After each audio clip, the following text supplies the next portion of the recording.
नमस्कार मित्र आणि मैत्रिणींनो, स्वागत आहे तुमचं या माझ्या नवीन ब्लॉगमध्ये। तर आज आम्ही या रोडने प्रवास करत आहोत। या रोडने प्रवास करताना बघा हा रस्ता कसा आहे। या रस्त्यावरून आम्ही रोज प्रवास करतो। हा खंडोबा माळचा रस्ता आहे। इथला रस्ता असा बेकार आहे ना, या रस्त्यावरून गाडी स्लिप झालेली सुद्धा समजत नाही आणि इथून गेलो तरी आपल्याला अर्धा एक तास तरी वेळ जातोच आपला। हा बघा किती खराब रस्ता आहे। पाऊस जर पडला ना, या रस्त्याने चालणे खूपच अवघड होऊन जाते आणि या रस्त्याने चालत जाणं तर शक्यच नाही आहे आणि गाडीवरही गेला तरी सांभाळून गेलेलं परवडतं, कारण इथं जागोजागी खड्डे आहेत आणि जागोजागी फक्त आणि फक्त दगडा आणि मुरुम टाकलेला आहे बघा। लोकांना व्यवस्थित चालता पण येत नाही। चलत जरी गेलो तुम्ही तर पाय तरी फसू शकतो किंवा चिखलाने तुम्ही भरून तरी जाल। बघा हा रस्ता किती खराब आहे। आम्ही एकदम सावकाश जात आहोत। जर तुम्ही या रस्त्याने प्रवास करत असाल तर स्वतःची काळजी घ्या आणि व्यवस्थित गाडी चालवा। बघा हा रस्ता किती खराब आहे, म्हणजे खूपच नजर ठेवून खड्डा चुकवत जावं लागतो। इथले लोक पण या रस्त्याकडे लक्ष देत नाहीत, काहीच नाही।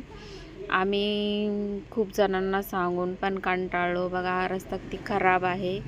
इथून ते लोहगावपर्यंत पोहोचण्यासाठी कमीत कमी अर्धा पाऊण तास तरी जातो।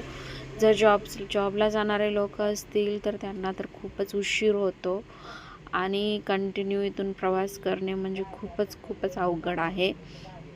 तुम्ही बघू शकता हा किती खराब रोड आहे आणि पाऊस पडल्यामुळं तर पूर्ण चिखल झालेला आहे। गाडी पण अशी व्यवस्थित चालवता येत नाही आहे, तसंच कसंबसं चालवत आहोत। इथं खूप जण म्हणजे स्लिप होऊन पडलेले आहेत। बघू शकता तुम्ही किती खराब रस्ता आहे। बघा हा पुढचा रस्ता तर खूपच खराब आहे। जागोजागी चिखल आणि फक्त चिखलच आहे। तर मित्रांनो, या रस्त्यावर जर तुम्ही प्रवास करत असाल, अशा रस्त्याने जर प्रवास करत असाल तर स्वतःची काळजी घ्या, स्वतःला सांभाळा आणि व्यवस्थित गाडी चालवण्याचा प्रयत्न करा। मेनली पावसाळ्यात गाडी चालवताना स्वतःची काळजी घ्या। गाडी स्लिप होऊ शकते, असले खड्डे रस्त्यांमध्ये येऊ शकतात। बघा हे कसले खड्डे आहेत, खूपच बेकार रस्ता आहे। जर तुम्ही अशा रस्त्याने प्रवास करत असाल तर स्वतःची काळजी घ्या आणि सहसा तर या रस्त्यांबद्दल कंप्लेंट करायला विसरू नका। बघा हा किती खराब रस्ता आहे। पाऊस पडल्यामुळे तर खूपच चिखल झालेला आहे। या रोडवर चालत जाणं म्हणजे खूपच कठीण आहे। म्हणजे पूर्ण चप्पल पण चिखलाने भिजून जाईल आणि आपल्या कपडे पण खराब होऊन जातील। लहान मुलांना तर इथून चालत नेणं अशक्यच आहे। बघू शकता आम्ही कसं बस तरी अर्ध्या रस्त्यापर्यंत पोहोचलेलो आहोत। किमान कमीत कमी अर्धा पाऊण तास तरी याच्यामध्ये वेळ जातो आमचा।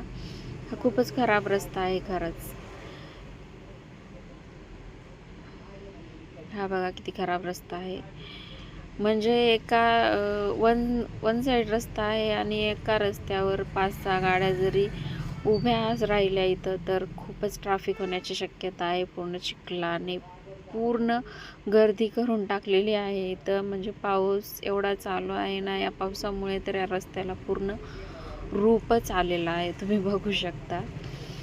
आणि जे लोक मुरुम टाकतात ते मुरुम कमी आणि दगड जास्त आणून टाकतात इथं, त्यामुळे तर या रस्त्याला आणखीन नवीनच रूप आलेलं आहे। मोठ्या गाड्या जर इथून गेल्या त्या रस्त्यांना खड्डा पडतो आणि ते परत रस्ता अजून खराब होऊन जातो। हा बघा तुम्ही रस्ता कसला आहे। चालवणाऱ्यांनी तरी गाडी कशी चालवायची, आणि जास्तीत जास्त मुलींना खूप त्रास होतो इथून प्रवास करताना। जर स्कूटीवर तुम्ही स्लोली चालण्याचा प्रयत्न केला तर गाडी स्लिप होऊ शकते आणि फास्टली जर जाण्याचा प्रयत्न केला तरी तुम्ही पडू शकता। खूप प्रॉब्लेम होतो इथून। बघा खाली जरी पाय घेण्याचा प्रयत्न केला तरी चिखलात पूर्ण बुडून निघतील आणि पूर्ण पाय खराब होतील। तर माझा हा आजचा ब्लॉग कसा वाटला तुम्हाला नक्की सांगा आणि या रस्त्याबद्दल कमेंट नक्की करा, कारण हा रस्ता खूपच खराब आहे. तुम्ही जर अशा रस्त्याने प्रवास करत असाल तर स्वतःची काळजी घ्या, स्वतःला सांभाळा आणि व्यवस्थित गाडी चालवण्याचा प्रयत्न करा. थँक्यू सो मच बघितल्याबद्दल आणि माझ्या चॅनलला नक्की सबस्क्राईब करा. सबस्क्राईब करायला विसरू नका. असेच नवीन नवीन ब्लॉग मी तुमच्यासाठी नक्की घेऊन येईन. मला हा रस्ता व्यवस्थित नाही वाटला म्हणून मी हा ब्लॉग बनवण्याचा प्रयत्न केला आणि तुमच्यापर्यंत पोहोचण्याचा प्रयत्न केला.